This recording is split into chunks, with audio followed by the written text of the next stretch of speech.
Alright, so today we are going to install the SLR kit on the E36, the white one over there. And it's real early, it's about 7 a.m. right now. But Sean was nice enough to shoot that kit over FedEx today, so we could have it for this event this weekend that Hager Garage is going to use my car for. So, should be sweet. My shop is an absolute mess. We've been thrashing on all sorts of projects here, so don't judge too hard. But alright, so we got this car racked up. Wheels are off. About to start pulling these arms off of the car. But first I'm going to give you guys a little lowdown on this SLR setup here.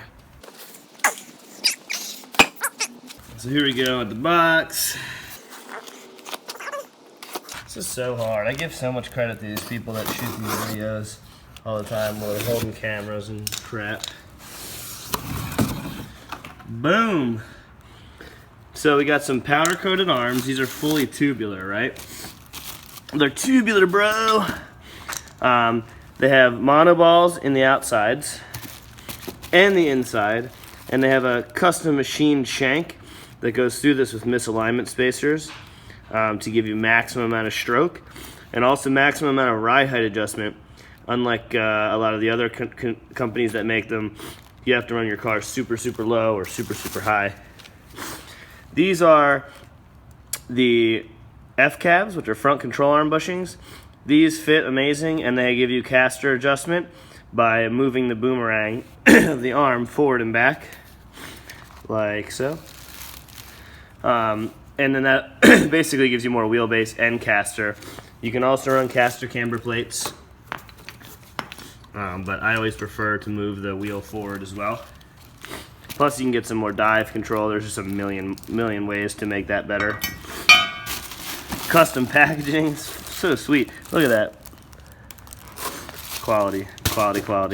Second arm, perfectly matching. Now mind you, I did have Sean, I ordered this kit and he sent me out some parts to build this that are not brand new because I just needed something to throw in the car quickly, and I know he's backed up a little bit on product.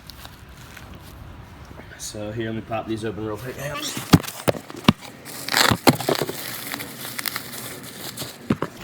These are those machined shanks I was telling you about. So there's a super nice crushed hardware, misalignment spacers that are machined like pretty much look at how good that machining is. A little tapered seal to keep that from going up. Same thing, crushed nut on the top. That way none of your shit's coming loose. Got a hardware kit here. It's for the tie rod. Oh no, this is for the F-cabs, the front control arm bushings.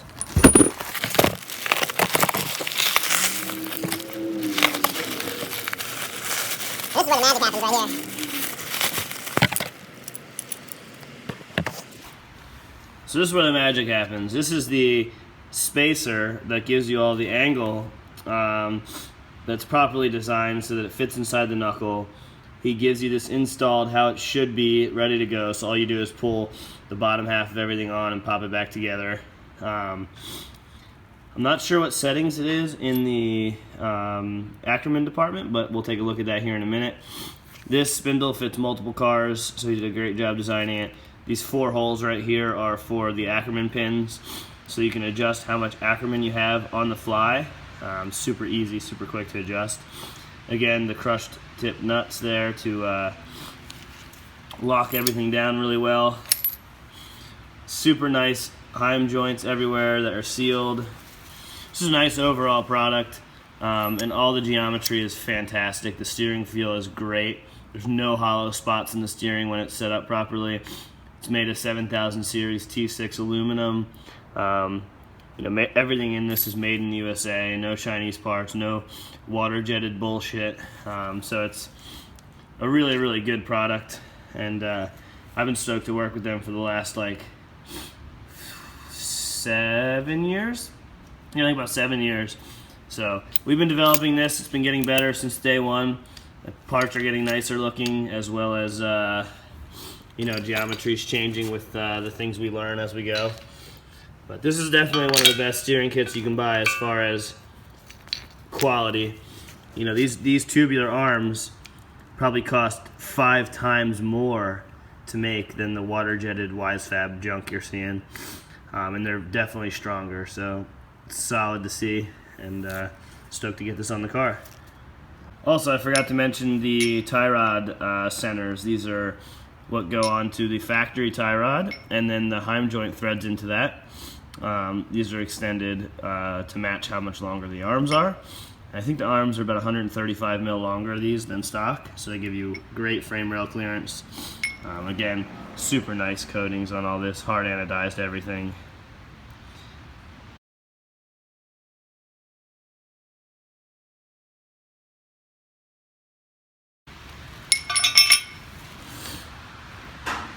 Focus, come on. There we go. Look at that, it's nice. So now onto the car, the beater. This car came without a sway bar on it. We're gonna fix that here in a minute. What you gotta do to install this kit is first you're gonna pull the tie rod. Let's see, should be a 17 mil on the tie rod end, and then to pull the lower control arm is 19 mil. This car already had E46 arms on it, as you can tell, but this is actually an E36. This car is so fucking dirty. But we got our BC coilovers on there, which are gonna help. This steering kit's gonna lower the front end about an inch. So we're gonna have to adjust that up a little bit, as well as trim that fender out a little bit so we can get everything to fit. Next thing we're gonna do is pull the F cabs off.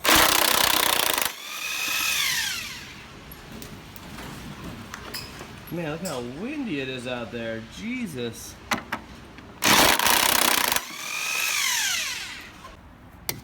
All right, once you've got those 17 mils off of the F cab, you're gonna come up here and loosen this.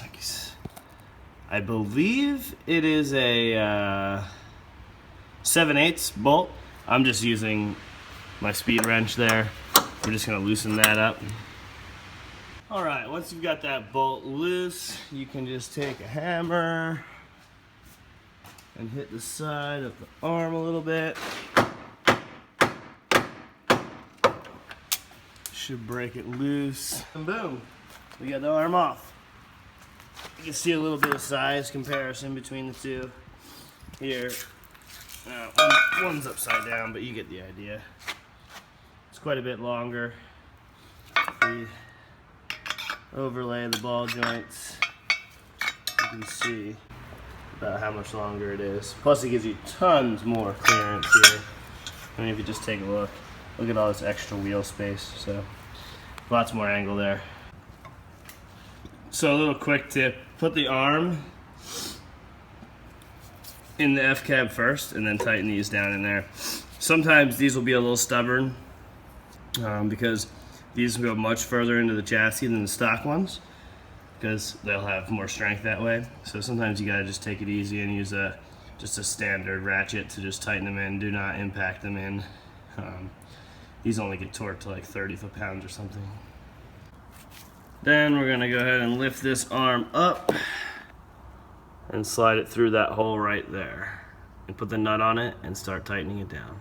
All right, once you've got the top nut tight, hopefully you tightened it from the bottom here, so go back and hopefully you watched ahead. I missed that part, but yeah, you're gonna tighten it from the bottom, and that's basically gonna pull both ends up.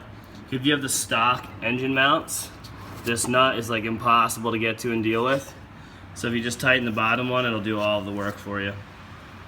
So now your arm should look something like this. It should be installed in the car. And what we're gonna do now is we're gonna install the misalignment spacers here, as well as the block that I was showing you guys earlier that goes here. All right, so this is the block, just installed but not tightened. On non-M cars, you'll need to put the washers here, and then one goes on the bottom, because you can see that it's slightly staggered in the offset of it. This is machined here for the M3 cars that have a lower pickup point for the tie rod. So for this, you'll just obviously tighten this down here, and then also notice that it's already comes installed in the direction that it needs to be. So when you pop this through this control arm here, make sure you're keeping this misalignment spacer with the flange up top, and then this one on the bottom, and then this is already assembled, and I'll show you guys the Ackerman stuff here a little bit later. Alright, so this is my rig out for tightening this in some one-man band. Adjustable up there against the tie rod area, and then just this, and you're just going to crank it down till it's fully tight, and then back it off like 1/8 of a turn. These are captured nuts. I always say to back it off so you don't smash these into the monoball. And also, like, you know, if having an 1/8 turn off, just always keep an eye on this, you know, every couple 100 miles, or, you know, if you go to fill up your car with gas or something, just, you know, double check to make sure the shit's not loose. That way you don't have a knuckle falling off. But I've never actually had them come loose, but, you know, with street driving it might be a thing. Alright, so now we've, like I said, had this all bolted up. The tie rod is in. A cheat for this is to thread the tie rod spacer, or the extension tube, onto the tie rod, about 15 threads, and then thread it back the other direction to get it onto here. That's going to be the easiest way to align all this. You want at least 10 threads on here to be able to lock down and have proper structural integrity here. And then you'll adjust the tie rod like normal from the inside right here, and use the jam nut here. Got the streets on lock with the beater car. Look at that angle right there. Ready? Bam! Sick. Check that out one more time. Boom. Got that SLR, son. What up? Minimal clearance.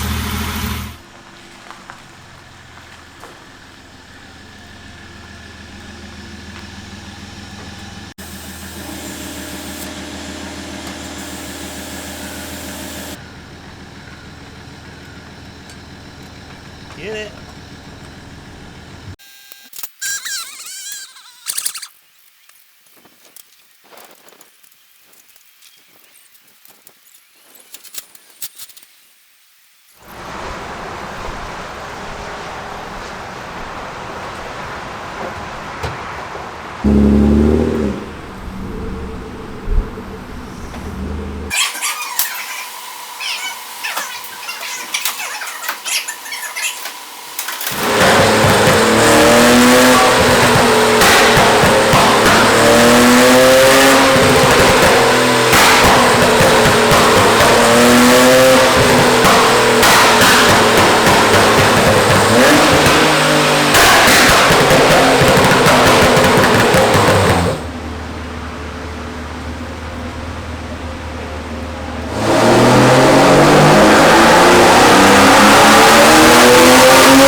So I did 212 wheel and 195 torque, and it makes like 195 foot-pounds at 4,300 RPM, and it holds pretty strong. It falls off a little bit up top, but it's pretty good. AFRs are like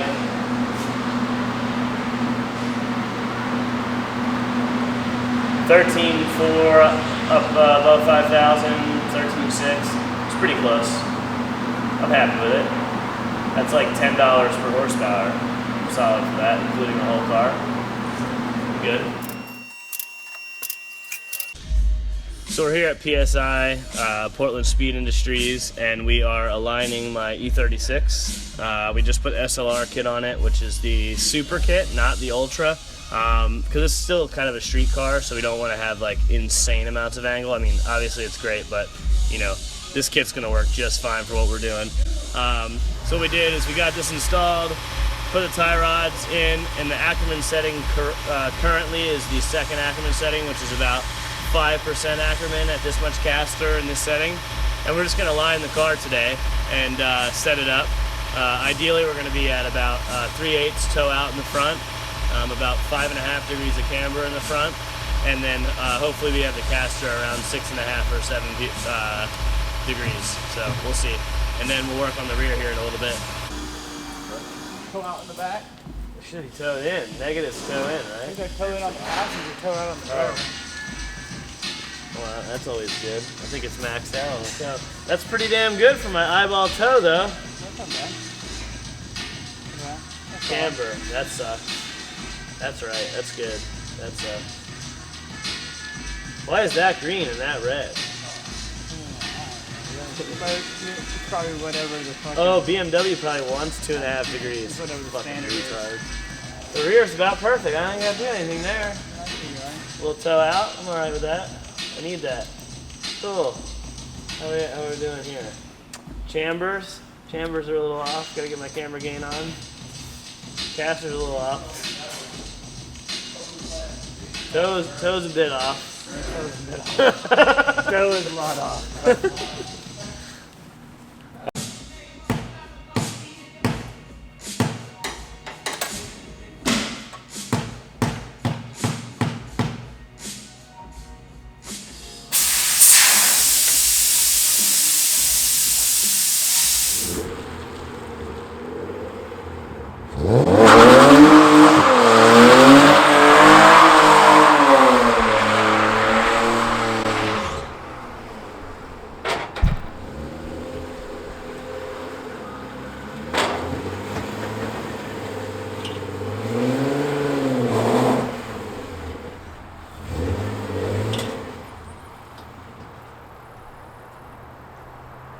Alright, so pretty long day, but ended up getting the SLR kit installed, cutting the fenders, just got to pop the flares on there.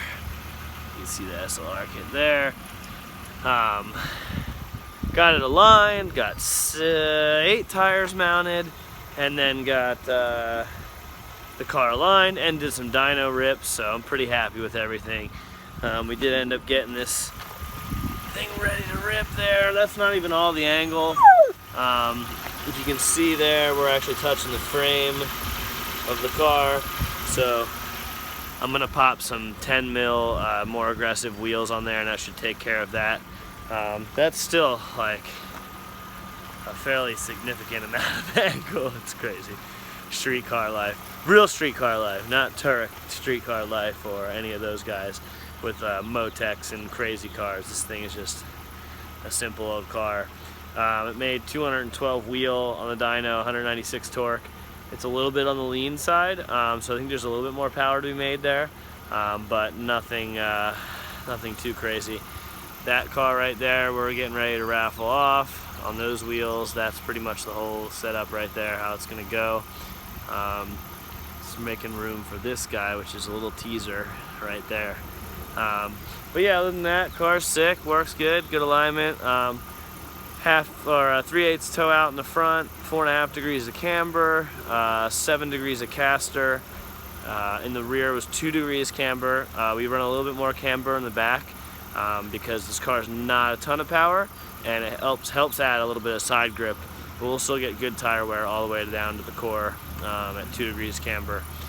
And then for toe in the rear, we did a 1/16 toe out, which sounds opposite of what you'd want, but some of the bigger tracks we drive, you know, this car we can easily add grip with tire pressure, so we run a 1/16 toe out in the back because, you know, if we need more grip, we can just add some tire pressure to it.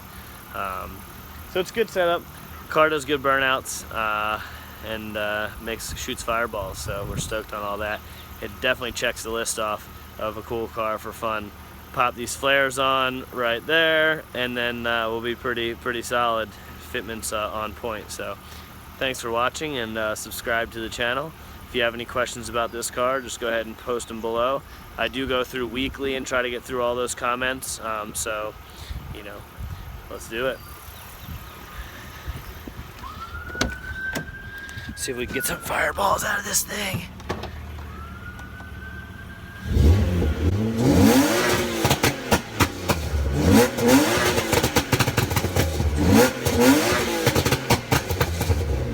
Yeah!